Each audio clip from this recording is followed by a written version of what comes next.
Hello guys, कैसे हैं आप लोग। उम्मीद करता हूं आप सभी लोग अच्छे से होंगे। मैं मुकीम सर आपके अपने चैनल टीचिंग एंड लर्निंग में आपका तहे दिल से स्वागत है, इस्तकबाल है, वेलकम है। आज हम जो आपको पढ़ाने वाले हैं वो आपका सीटेट 2012 18 नवंबर को जो हुआ था, और एक 2012 इससे पहले भी हुआ था, तो आपको दे दिया गया है वीडियो। आज जो हम बताने वाले हैं वो 18 नवंबर 2012 को ये सीटेट का और 6 to 8 का है। इसके बाद हम आपको 2011 और 12 के जो आपको 6 to 8 के दिए हैं वीडियो, उसके बाद हम आपको प्राइमरी का भी देंगे। तो देखिएगा, आइएगा बात करते हैं। क्वेश्चन आपके सामने लिखा हुआ है। एक क्वेश्चन इधर लिख दिया है, क्योंकि ज़्यादा आ जाते हैं तो एक क्वेश्चन इधर और बाकी इधर लिख दिए हैं। 9 क्वेश्चन टोटल ये दिए गए हैं। इसके बाद भी और हैं तो वो भी कराए जाएंगे। तो पूरा इसका पेपर में जो लगाने वाले सवाल हैं उन्हीं को यहाँ पर लिखा गया है, वो उन्हीं को ही बताया जाएगा। देखिएगा, आइएगा पहला क्वेश्चन पढ़ते हैं। आकृति में ABC एक त्रिभुज है, कोण ABD का मान इन्होंने पूछा है। तो देखिएगा, चित्र के हिसाब से ही देख लीजिएगा। एक लाइन का ये सवाल है, बस थोड़ा समझने की ज़रूरत है। देखिएगा, ABD पूछ रहा है आपसे। क्या पूछ रहा है? ABD पूछ रहा है कोण। तो इसका मतलब तो आप जानते ही, यानी कि कोण B पूछ रहा है आपसे। तो सबसे पहले आप ये देख लीजिएगा कि D पर ये जो बना है 90 डिग्री, और ये पूरी जो सीधी रेखा होती है वो कितनी की होती है? 180। जब ये पूरी सीधी रेखा 180 होती है और 119 बन गया है, तो हम 180 में से घटा सकते हैं, तो कोण D हम निकाल सकते हैं, यानी कि दूसरी तरफ वाला। तो अगर हमको निकालना है कोण BDA, तो हम इसको निकाल सकते हैं 180 माइनस 119। तो इसमें से इसको जब हम घटाएंगे तो 10 में से 9 जाएगा, आपका कितना बचेगा? 1 बचेगा, और ये 61 डिग्री आपका आएगा। 61 डिग्री आपका आ गया। जब ये 61 डिग्री आ जाएगा, ये वाला 61 डिग्री आ जाएगा, तो इसके बाद आप क्या करेंगे? जब ये दोनों मालूम है तो तीसरा हम निकाल सकते हैं। तो यहाँ से हम लिख सकते हैं कोण A प्लस कोण B प्लस कोण D बराबर तीनों का 180 होता है। तो यहाँ से जो कोण A निकाला है वो कितना है आपका? 62 डिग्री है। कोण B आपसे पूछा गया है, यानी कि कोण B का मतलब कोण ABD, और प्लस कोण D जो आपने निकाला। हालांकि D का ये मत समझिएगा, यहाँ पर आपका 61 डिग्री बराबर ये 180 डिग्री। तो कोण B का मतलब हमें निकालना है कोण ABD, बीच वाला ही कोण कहा जाता है। 180 है आपका, इसको जोड़ दीजिएगा, उधर ले जाइएगा। 3 और 2 और 1 ना बचेगा 5। तो जो चीज़ हमसे पूछी गई है वो हमने आपको निकाल के दिखाई, यानी कि 180 में से 123, यानी कि इसे उसे जोड़ेंगे तो 123 आएगा। 123 को घटा दीजिए, 57 डिग्री आ जाएगा। और 57 डिग्री आप देख सकते हैं, इसमें जो मान दिया गया है आपका, वो ऑप्शन नंबर C सही होगा। आइएगा दूसरा क्वेश्चन देखते हैं। बहुत ही अच्छा सवाल है आपका ये दूसरा। देखिएगा, एक बार समझ लीजिएगा। 3 गुणे 10 की पावर 5 प्लस 4 गुणे 10 की पावर 3 7 गुणे 10 की पावर 2। इसका मतलब है ये आपका 3 गुणे 10 की पावर 5 है, यानी कि 5 जीरो लगा दीजिएगा। ठीक, 10 की पावर 3 है तो 3 जीरो, 1 2 3 जीरो लगा दिए। 4 का गुणा 4 लिख दीजिएगा। 2 जीरो लगी तो 2 जीरो लगा दीजिएगा। 7 का गुणा 7 लिख दीजिएगा। खाली 5 है, 5 लिख दीजिएगा। इसको जोड़ दीजिएगा, वही आपका आंसर 5 हो जाएगा। 0 हो जाएगा, और ये 7 हो जाएगा, ये आपका 4 हो जाएगा, ये 0 और 3, यही आपका आंसर। ऑप्शन देख लीजिएगा, 3 0 4 7 0 5, बी ऑप्शन सही है। क्लियर? कभी आप ऐसा मत करिएगा, पता लगा कि आप घात जोड़ने लगे। आप ऐसा बना लीजिएगा तो आसानी से आपका जुड़ भी जाएगा और सही भी होगा। यहाँ पर अगला क्वेश्चन जो तीसरा दिया गया है, इसको भी समझ लीजिएगा। यहीं पर लगा देते हैं कि संख्याओं 5.02, 5.18, 5.125.007 और 5.01 5.018 के माध्य और माध्यिका का योगफल, यानी कि माध्य पूछा है और माध्यिका पूछी गई है। तो दो चीज़ें पूछी गई हैं। तो माध्य का मतलब समांतर माध्य से आप जानते हैं, औसत से आप जानते हैं, वो लगाना है, और माध्यिका आप जानते ही हैं। तो सबसे पहले देखिएगा, आप लिख लीजिएगा क्वेश्चन को तीसरा।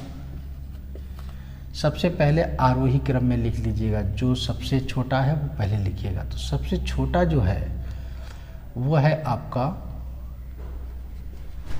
आरोही क्रम में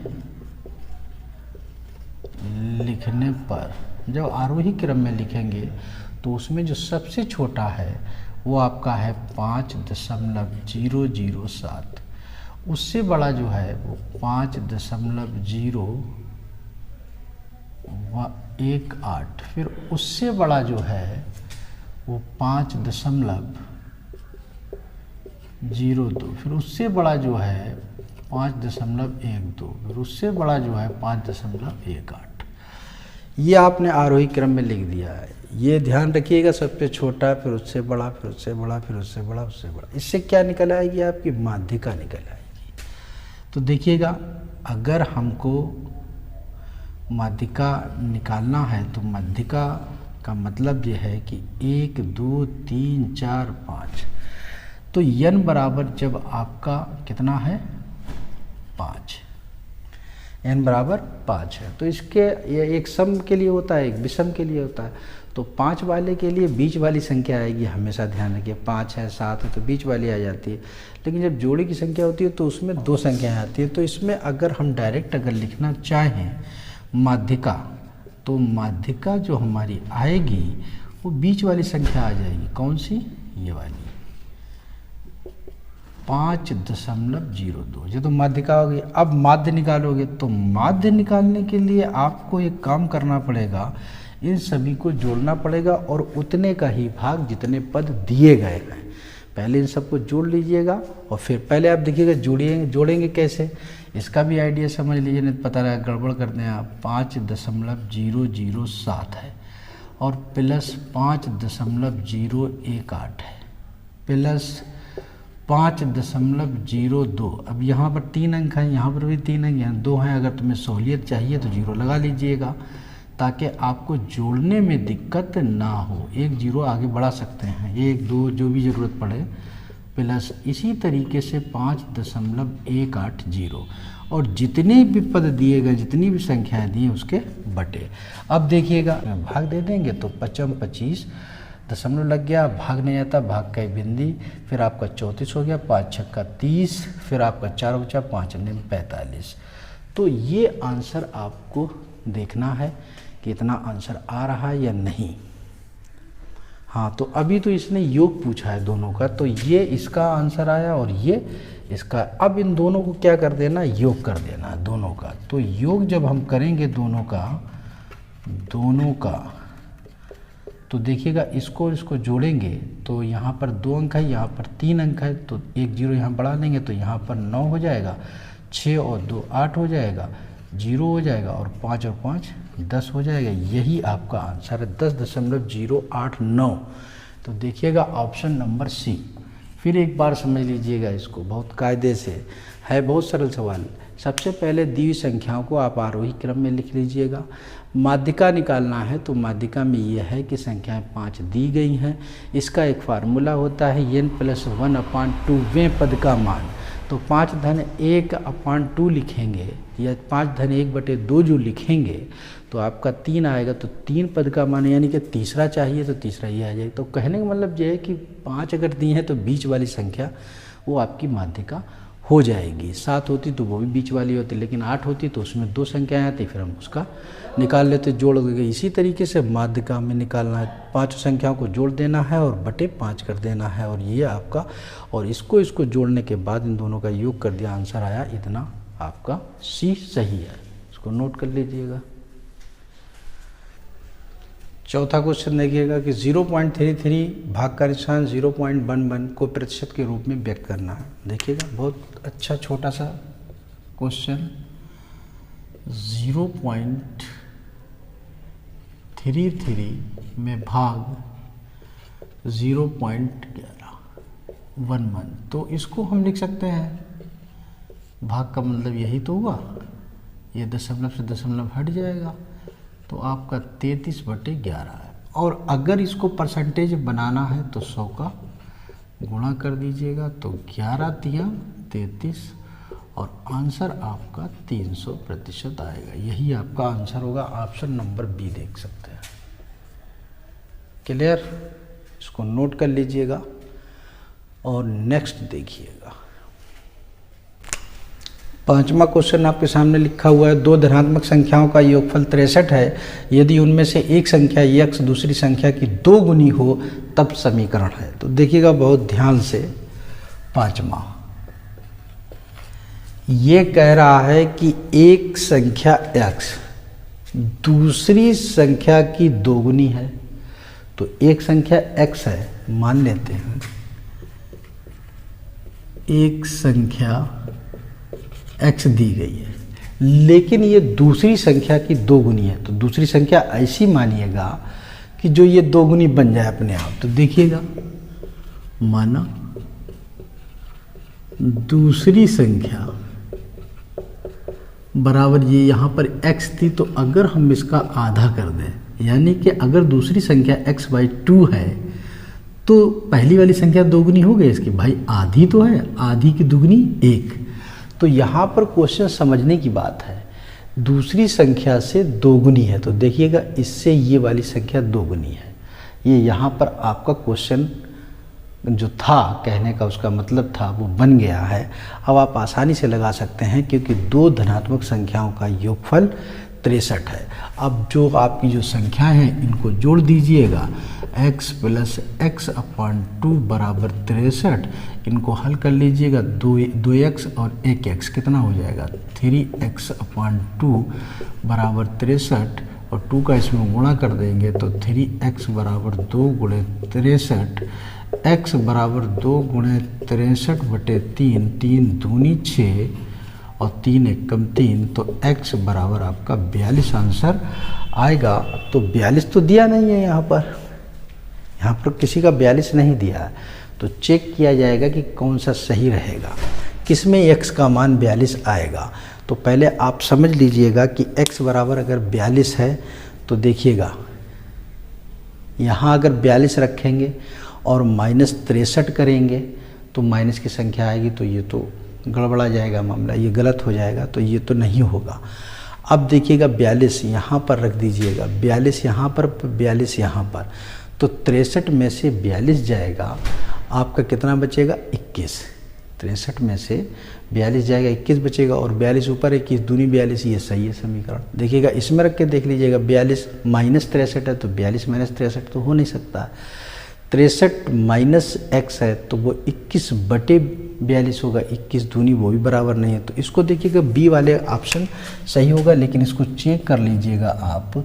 आपका दिया गया है x/63 - x बराबर 2। चाहे इसमें आप 42 रख दीजिएगा और चाहे इसको हल कर लीजिएगा तब भी x बराबर 42 आएगा। आप जैसे चाहिए वैसे, चाहे लेफ्ट हैंड साइड में आप 42 रख दीजिएगा तब भी 2 आ जाएगा, आंसर आएगा, और x का मान भी 42 आएगा। तो दोनों तरीके से लग जाएगा, चाहे ऐसे लगा लीजिएगा, इसका इससे गुणा कर लीजिएगा, इसका इससे गुणा कर लीजिएगा।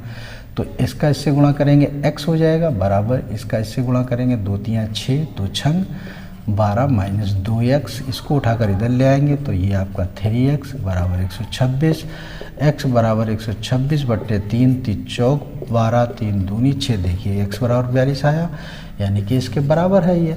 और अगर आपको इस तरीके से नहीं लगाना तो 42 ही x की जगह रख दीजिएगा, उसका राइट हैंड साइड आ जाना चाहिए, वही आपका समीकरण होगा। तो यानी कि ऑप्शन नंबर बी सही है। क्लियर, समझ में आ रहा है? पूरा वीडियो आप देखिएगा तब और समझ में आएगा, ठीक है? इसको नोट करिएगा। आइएगा, छठा क्वेश्चन आपके सामने लिखा हुआ है कि दो वर्गों की भुजाएं क्रमशः 1 सेंटीमीटर तथा 2x + 1 सेंटीमीटर हैं, उनके परिमापों का योगफल 100 सेंटीमीटर है। उनमें से बड़े वर्ग का क्षेत्रफल सेंटीमीटर स्क्वायर में कितना होगा, ये पूछा गया। तो दो वर्गों की भुजाएं दी गई हैं, तो एक की x दी गई है, दूसरे की 2x प्लस 1। देखिएगा एक की x दी है और एक की 2x प्लस 1। ये दो वर्ग है, ये पहले वर्ग की भुजा है, ये दूसरे वर्ग की भुजा है। इनके क्या कह रहा है, परिमाप। परिमाप आप जानते हैं कि वर्ग का परिमाप 4x होता है या 4 गुणे भुजा होता है। तो पहले वाले वर्ग की ये है, दूसरे वाले वर्ग की ये है, तो 4 और 4 का गुणा कर दीजिएगा, उनका योगफल कर दीजिएगा। 4x प्लस 4 ये 2x प्लस 1, यही तो कह रहा परिमाप हो गया। इनके परिमापों का योगफल कितना है, 100। तो आप बराबर 100 कर दीजिएगा, क्या दिक्कत है। 4 का इसमें हम 4 कॉमन ले सकते हैं, x प्लस 2x प्लस 1 बराबर ये 100 आ गया। 4 से इसको हम काट सकते हैं, ये 25 आ जाएगा। x ये 3x प्लस 1 बराबर ये 25, तो 3x बराबर 25 माइनस 1, 3x बराबर 24, x बराबर 24 बटे 3, 13 8, 24, x बराबर 8। ये आपका आंसर होगा। हाँ, पूछा है उसने क्षेत्रफल किसका, बड़े का। तो पहले 8 इसमें रख के देख लीजिए, इसका तो 8 आ जाएगा और इसका 8 दूनी 16 और 1 17, यही तो बड़ा होगा। तो देखिएगा एक का तो आ जाएगा 17, तो 17 बड़े वाले, बड़े वर्ग का क्षेत्रफल निकालेंगे तो इसका हमारा क्या करेंगे, भुजा स्क्वायर होता है, यानी कि 2x प्लस 1 का होल स्क्वायर। इसको हम लिख सकते हैं 2 गुणे 8 प्लस 1 का होल स्क्वायर। 8 दूनी 16 और 1 17, 17 का वर्ग 289। ये आपका आंसर होगा। ऑप्शन आप देख सकते हैं डी सही है। क्लियर, इसको नोट कर लीजिएगा और नेक्स्ट देखिएगा। नेक्स्ट क्वेश्चन आपके सामने संख्याओं 4, 20 और 28 के मासा तथा लासा का योगफल। मासा लासा के बहुत सारे वीडियो पड़े हैं, वो देख सकते हैं और इसको देख लीजिएगा कैसे लगेगा। 7वां कितना है आपका, 4, 20, 28। इससे निकालिएगा आप, दोनों चीज़ें निकल आएंगी आपकी, मासा भी निकल आएगा, लासा भी निकल आएगा। जैसे ही और मासा लासा निकल आएगा उसको जोड़ दीजिएगा, वही आपका आंसर होगा। तो क्या करेंगे आप, पहले 2 से हमेशा काटिएगा, ये 10, फिर 2 से काटिएगा। अब तो 2 से कटेगा नहीं, जहां पर कटना बंद तो आप समझ लीजिएगा जितनी संख्याओं से कटा है वही आपका मासा है। तो 2 ही सिर्फ संख्याओं से कटा है, तो 2 दूनी 4, तो आप लिख सकते हैं मासा बराबर 4। ठीक, जहां भी संख्याओं का कटना बंद, तीनों संख्याओं का या 4 देवती चारों संख्याओं का, आप समझ लीजिएगा वही आपका मासा हो जाएगा। क्लियर, तो देखिएगा 2 दूनी 4 हो गया, तो वही आपका मासा हो गया। राइट, अब लासा की बात करते हैं, आगे बढ़िएगा। तो 5 पहले करेंगे, फिर 7 करेंगे, ठीक है, और इन सब का गुणा कर देंगे, वो हमारा क्या कहलाएगा, लासा कहलाएगा। कितना आएगा, 7 बना 35 दूनी 70, 7 दूनी 14, यानी कि 140। अब इनका योग कह रहा है तो इनको जोड़ दीजिएगा, योग कितना आ जाएगा, 144। यही आपका आंसर होगा। ऑप्शन देख सकते हैं, ऑप्शन नंबर 20 सही है। क्लियर, इसको नोट कर लीजिएगा। नेक्स्ट देखिएगा, 8वां क्वेश्चन आपके सामने लिखा हुआ है, संख्याओं -20, -3 बटे 4, 1 बटे 2, 10 में से कौन सी संख्या अपने वर्ग से बड़ी है।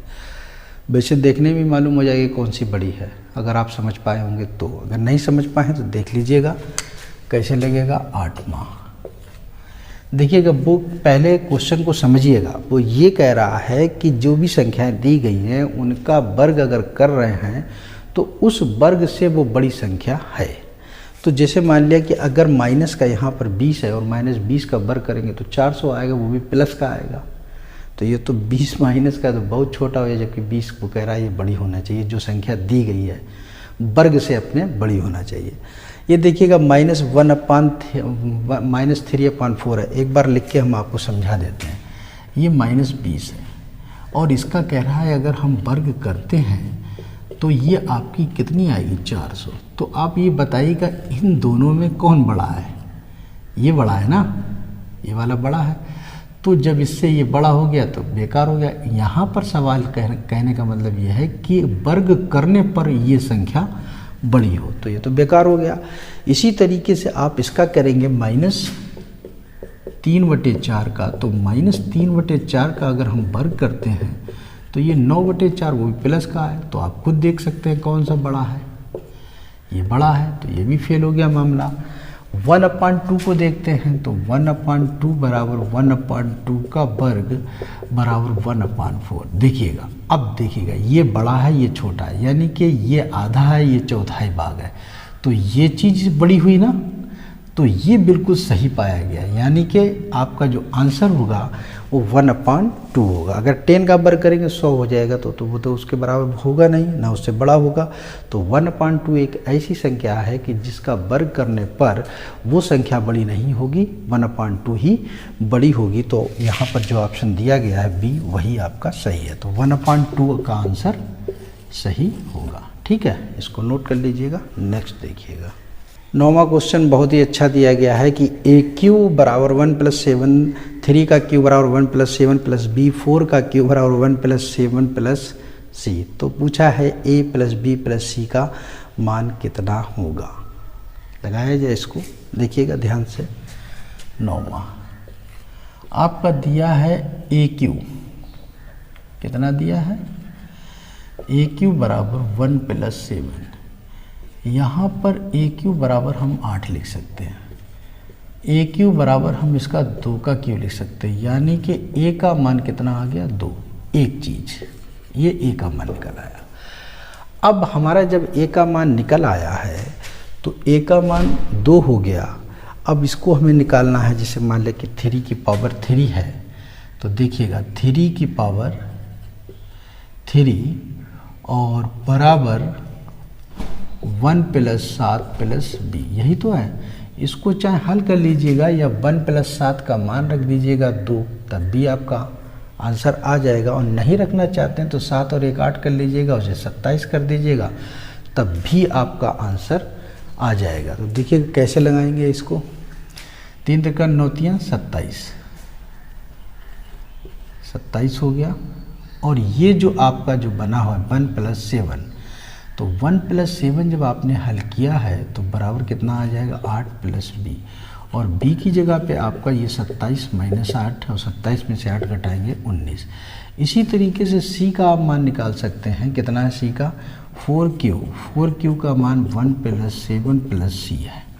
तो देखिएगा 1 + 7 + C जो आपका दिया गया है, तो आप क्या करेंगे, तो 4 × 16 = 64 हो गया, 7 और 1 8 बराबर C। तो यहाँ से C बराबर 64 में से 8 घटा दीजिएगा, आपका 56 बचेगा। पूछा क्या गया है A + B + C का मान, तो A का मान कितना है आपका 2 है, 19 है प्लस 56 है, इसको जोड़ देंगे। 9 2 11 और 6 17, हासिल 1 6 और 1 7, यानी कि 70 आपका आंसर होगा। ऑप्शन नंबर C सही है। क्लियर, इसको नोट करिएगा, अच्छे से लगाइएगा। और वीडियो अगर आपको अच्छा लग रहा है तो लाइक शेयर ज़रूर कर दीजिएगा। और नेक्स्ट देखिएगा, आपके सामने ये 10वां क्वेश्चन 11वां और 18 तक लिखे हुए हैं। तो आइएगा 10वां क्वेश्चन पढ़ते हैं। आपके सामने लिखा हुआ है, बहुत ही अच्छा क्वेश्चन है कि निम्न भिन्नों जो भिन्न दी गई हैं में से कौन सी भिन्न 1/2 से बड़ी तथा 3/4 से छोटी। तो सबसे पहले आप ये देख लीजिएगा कि भिन्न कितनी दी गई हैं, 1 2 3 4 5। ऑप्शन कितने हैं 1 2 3 4। इसमें जो ना हो उससे फिर कोई मतलब ही नहीं, क्योंकि हमें इसी में से ही कोई चाहिए है। तो इसमें कौन सी भिन्न नहीं है, आप ये देख सकते हैं 3/8 नहीं है, तो 3/8 से हमको कोई मतलब नहीं है। ठीक है, क्लियर। तो आप सबसे पहले ये देख लीजिएगा कि 1/2 की बात की गई है और 3/4 की बात की गई है। तो 1/2 का मतलब 0.5 होना चाहिए, और 3/4 का मतलब है कि दशमलव लग जाएगा, और 4 7 28 और 4 5 20। कहने का मतलब ये है कि यहाँ पर 0 लगा दीजिएगा, 2 अंक तक के लिए हमारे समझ में आ जाए, यानी कि इससे बड़ा होना चाहिए और इससे छोटा होना चाहिए। तो इससे बड़ा ये बड़ा हो जाएगा और इससे छोटा तो ये छोटा हो जाएगा। तो यहाँ पर कौन सी संख्या आएगी, इसको चेक करने के लिए आप क्या करेंगे, सबसे पहले ए ऑप्शन दिया है 4/5। अगर हम 5 का इसमें भाग देते हैं तो 5 × 8 = 40, एक 0 बढ़ा लीजिएगा। अब आप देखिएगा ये 0.5 है, ये 0.8 है, तो यानी कि ये बड़ा हो गया, तो ये तो इससे बड़ा आएगा, इससे बड़ा आ रहा है, लेकिन ये इससे भी बड़ा है यानी कि 0.75 और 0.80, तो यानी कि ये तो आएगा नहीं, ये बेकार हो गया, गलत हो गया। इसके बाद आपका 31/40 है, तो एक 0 लगा, एक दशमलव लगा देंगे, बटे 4 का इसमें भाग देंगे तो 4 × 7 = 28, फिर बचेगा 3 और फिर बचेगा 4 × 7 = 28 और फिर 4 × 5 = 20। आप ये देख लीजिएगा, इससे तो बड़ा है ये, लेकिन ये इससे भी बड़ा है। देखिएगा ये 77 है, ये 75 है, तो ये भी बड़ा हो गया, तो यानी कि ये भी बेकार हो गया। कहने का मतलब ये इससे बड़ा होना चाहिए और इससे छोटा आना चाहिए, यानी कि 50 से बड़ा अगर दशमलव छोड़ दीजिएगा और 75 से छोटा, 0.50 से बड़ा, 0.75 से छोटा, तो देखिए ये भी गलत हो गया। अब देखिए 7/10 करते हैं, तो 7/10 इसका भाग देंगे तो 0.7 ही आएगा, एक 0 लगा दें। अब आप देखिएगा कि ये जो है 50 से बड़ा, ठीक, और 75 से छोटा है या नहीं है, देखिएगा 0.70, इससे बड़ा हो गया, ये इससे छोटा हो गया, यानी कि ये वाली संख्या सही है। तो इसका मतलब है ये 7/10 जो है वो आपका ऑप्शन सही है, तो यानी कि सी आपका बिल्कुल सही है। अगर 9/20 आपको चेक करना है, ये सही हो गया, 9/20 करेंगे तो 9/20 का मतलब 0.9/2 और 2 का करेंगे तो 2 × 8 और 2 × 5 = 10, ये 45 है, ये तो इससे भी छोटा हो जाएगा, तो ये भी रॉन्ग हो जाएगा।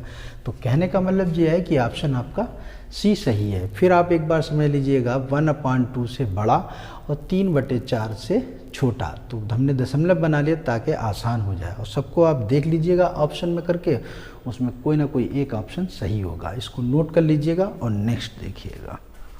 11वां सवाल देखिएगा, आपके सामने लिखा है x² + 7x + 10 और x² - 3x - 10 का एक उभयनिष्ठ गुणनखंड है। गुणनखंड का क्वेश्चन बराबर आ रहा है, ये जान लीजिएगा। तो देखिएगा 11वां किस तरीके से गुणनखंड को हल करते हैं। क्या दिया है, पहला x² + 7x और +10, ये दिया गया है ना, इसके हम 7 के खंड करते हैं।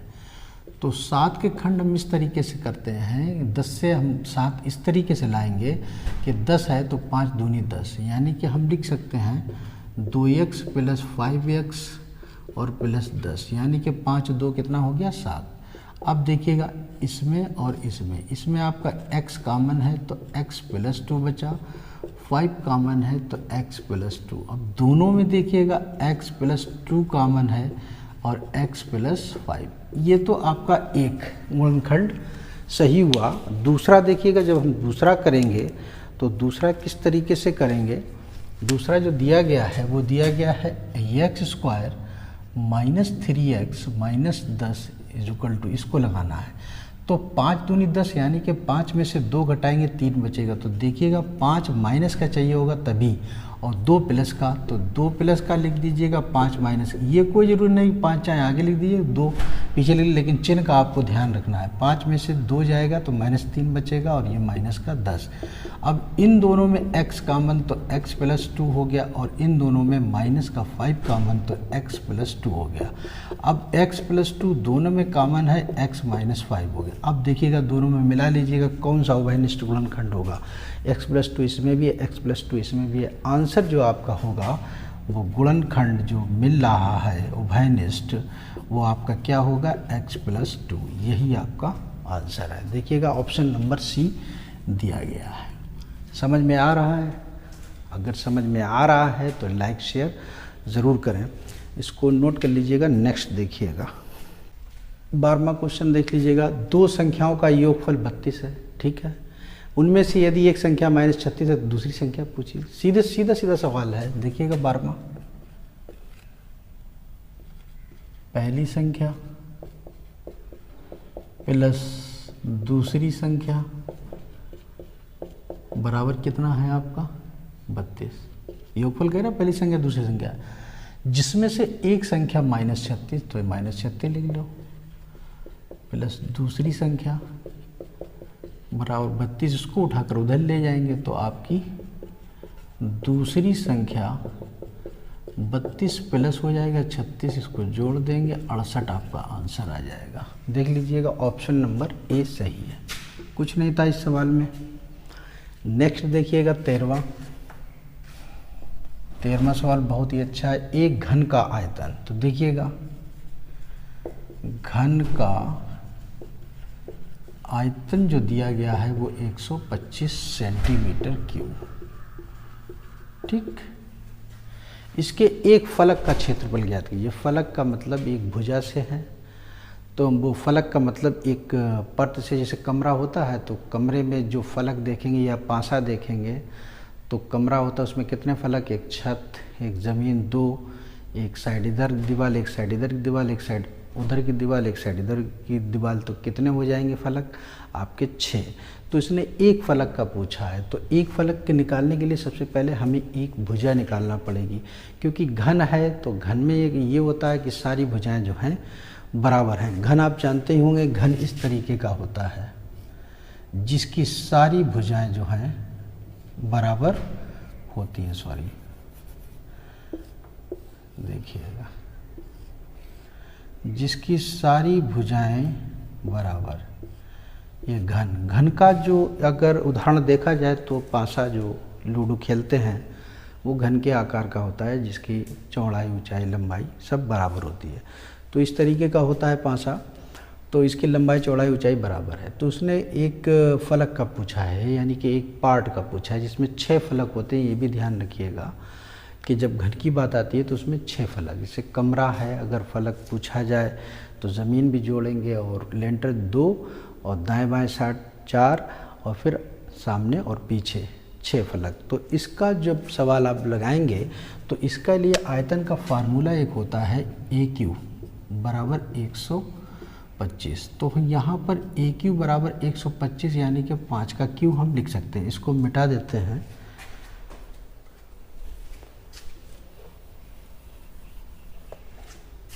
देखिएगा तो यहाँ से A बराबर हमारी 5 आ गई। तो जब हमको भुजा एक तरफ की 5 मालूम हो गई तो एक फलक की, यानी कि एक फलक का मतलब ऊपर वर्ग ऐसा बन रहा होगा, तो हम वर्ग का क्षेत्रफल लगा सकते हैं, यानी कि फलक का क्षेत्रफल। जब घन था तो वो वर्ग बन जाएगा तो A² हो जाएगा, और ये 5 का वर्ग, 25 सेंटीमीटर स्क्वायर। यही आपका आंसर होगा। देखिएगा 25 सेंटीमीटर स्क्वायर। क्लियर, इसको नोट कर लीजिएगा। और नेक्स्ट देखिएगा, अगला क्वेश्चन पढ़ते हैं 14वां, बहुत ही अच्छा है। 2 की पावर 10 - 1 निम्न से विभाज्य है। तो इसमें आपको हम सरल तरीके से ही बता देंगे, वैसे आइडिया इसका दूसरा भी है, तो आप अपना सीधा आइडिया देख लीजिएगा। 2 की पावर 10 - 1, इसको अगर आप हल कर लेंगे तो ज़्यादा अच्छा हो जाएगा। जैसे मान लिया कि 2 की पावर 10 है तो 2 दूनी 4, दूनी 8, दूनी 16, दूनी 32, दूनी 64, दूनी 128, दूनी 256। 2 की पावर 8 तक 256 होता है। 2 की पावर 8 जो है 256। अब 2 की पावर 2 यानी कि 4 बचा, 4 का गुणा कर दीजिए, 4 × 24, और 4 × 5 = 20, और 2 = 22, और 4 दूनी 8, और 2 10, यानी कि आपका 2 की पावर 10 का मतलब है 1024 और -1, और इसको हम घटाएंगे तो आपका ये 1023 आएगा, ये आएगा। और ऑप्शन जो दिया गया है कि किससे विभाजित होगा, देखिए 4 से विभाजित इसलिए नहीं हो सकता है क्योंकि यहाँ पर 3 है। 2 से विभाजित हो नहीं सकता है, 10 से विभाजित हो नहीं सकता है। किससे विभाजित होगा, 3 से। 3 का आप भाग करके देख सकते हैं, देखिएगा दिखा देते हैं।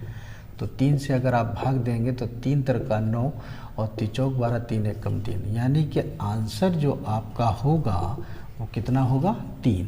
तो यानी कि डी सही है। क्लियर, इसको नोट कर लीजिएगा। और नेक्स्ट देखिए, एक चीज़ और भी यहाँ से आप समझ सकते हैं कि जब कभी भी इस तरीके का अगर क्वेश्चन दिया जाए, 2 की पावर 10 दिया गया है, तो आप खुद ही समझ सकते हैं कि 2 की पावर, जैसे मान लिया 2 की पावर 3 है, 8 आएगा। 2 की पावर 5 है तो 2 दूना 4 दूनी 8 दूनी 16 दूनी 32 आएगा।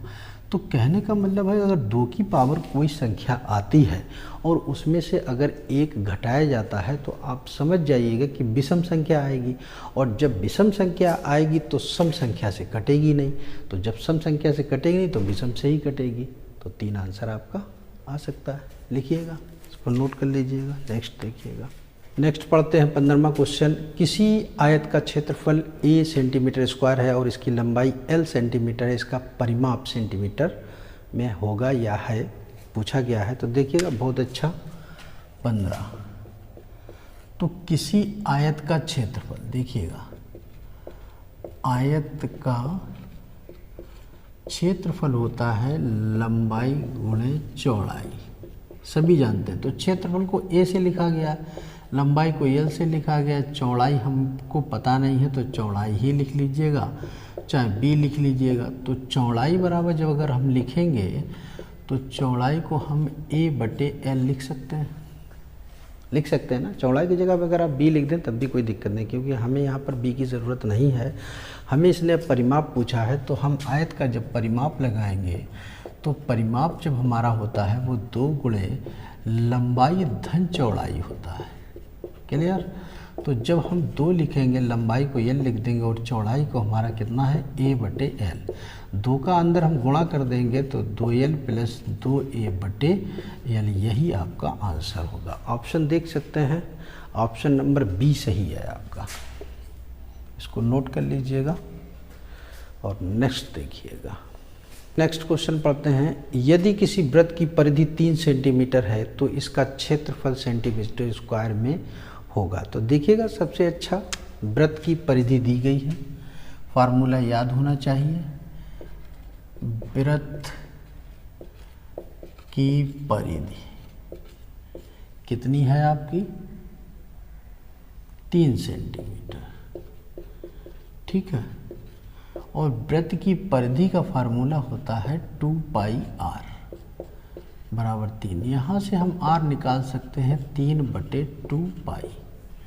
पाई का मान वैसे रख सकते थे, क्योंकि इसमें पाई में ही आंसर दिया गया है ऑप्शन में, तो इसलिए पाई को नहीं छेड़ेंगे। तो इसका क्षेत्रफल पूछा है, किसका क्षेत्रफल है, वृत्त। तो वृत्त का क्षेत्रफल आपको मालूम होना चाहिए। तो वृत्त का क्षेत्रफल जब पूछा जाएगा तो πr² होता है। पाई लिख दिया, r का मान कितना है 3/2π का होल स्क्वायर, इसको हम पाई गुणे 3 का 9/4π², एक पाई से एक पाई कट जाएगा, 9/4π, यही आपका आंसर होगा। देखिएगा 9/4π, ऑप्शन बी सही है, क्लियर, इसको नोट कर लीजिएगा। नेक्स्ट अगला क्वेश्चन पढ़ते हैं 17, बहुत इंपॉर्टेंट औसत का क्वेश्चन है। इस तरीके के क्वेश्चन जो पीछे वीडियो पड़े हुए हैं औसत वाले, उनमें आप देखिएगा, जाइएगा, उसमें सारे क्वेश्चन आप देखिएगा, ये क्वेश्चन आपको वहाँ पर मिलेगा। लेकिन यहाँ पर हम लगा देते हैं। तो देखिएगा 17वां क्वेश्चन क्या है, ये कह रहा है कि एक कार 1 किलोमीटर की दूरी 30 किलोमीटर प्रति घंटा की चाल से और उसके बाद अगले 1 किलोमीटर, मतलब पहले 1 किलोमीटर फिर बाद में 1 किलोमीटर, 2 किलोमीटर हो जाएगा, अगले किलोमीटर की दूरी 40 किलोमीटर प्रति घंटा की चाल से चलती है, तो 2 किलोमीटर के लिए कार की औसत चाल पूछी है। इसका एक डायरेक्ट फार्मूला भी है, ट्रिक भी है। तो देखिएगा, जब औसत चाल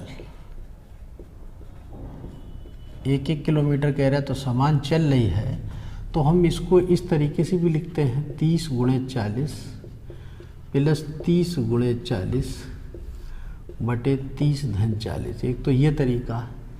दूसरा, अगर हम इसको डायरेक्ट लिखना चाहते तो हम इस तरीके से लिख सकते थे 2 × 30 × 40, और यहाँ से भी 1 और 1 2 हो जाएगा। तो डायरेक्ट भी आप ये लिख सकते थे, क्योंकि एक ही 1 किलोमीटर के लिए है। तो इसको हल करेंगे तो 2 × 30 × 40 और बटे आपका ये 70, 1 0 से 1 0 कैंसिल, और 4 तियो 12 दूनी 24, 240/7, 7 तियाँ 21, बचे कितने 3, 7 चौक 28, 2/7। यही आपका आंसर होगा किलोमीटर प्रति 34 सही, 2/7, 34 सही, ऑप्शन नंबर ए सही है। ठीक है, इसको आप ध्यान रखिएगा। और औसत के बहुत सारे वीडियो पड़े हुए हैं, आप देखिएगा, उनको लगाइएगा। जब आप उसको शुरू से देखेंगे तो औसत का कोई भी क्वेश्चन आएगा आप आसानी से लगा सकते हैं। नेक्स्ट देखिएगा इसके बाद। हाँ, नेक्स्ट क्या 18वां क्वेश्चन यहीं पे बता देते हैं। देखिएगा 18वां क्वेश्चन। 18वें क्वेश्चन में कह रहा है कि 2010 में किसी नगर की जनसंख्या 30.3 मिलियन, समझ लीजिएगा ज़रा, 30.3 मिलियन। इसको मिटा देते हैं।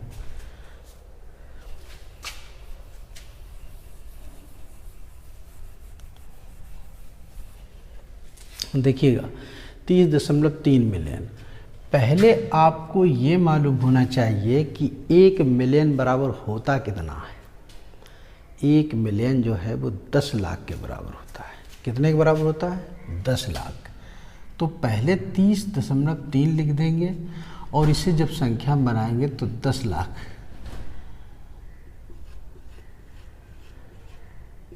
इकाई, दहाई, सैकड़ा, हजार, 10,000, लाख, 10 लाख, इकाई, दहाई, सैकड़ा, हजार, 10,000, लाख, 10 लाख। तो यानी कि ये आपका जो 10 लाख बन गया है। अब इसका इससे जब हम गुणा करेंगे तो 3 जीरो और 3 लिख देंगे, और कै जीरो है, 3 और 3 6, 1 2 3 4 5 6, कै अंक बाद दशमलव, 1 अंक बाद दशमलव। तो हमारा जो बनेगी संख्या वो संख्या ये होगी, कै 5 जीरो। देखिएगा इस वाली जीरो से कोई मतलब नहीं। अब मिला लीजिएगा ऑप्शन 3 0 3 और 5 जीरो। ऑप्शन नंबर पहला ही सही है, 5 जीरो दिया गया है, बाकी ये नहीं दिया गया। तो आप ध्यान रखिएगा, मिलियन को 1 मिलियन जो है वो 10 लाख के बराबर होता है। इसको नोट कर लीजिएगा। और अगर आपको ये वीडियो बहुत अच्छा लगा है और आप समझ रहे हैं कि हमको कुछ फ़ायदा मिल रहा है तो लाइक शेयर ज़रूर कर दीजिएगा।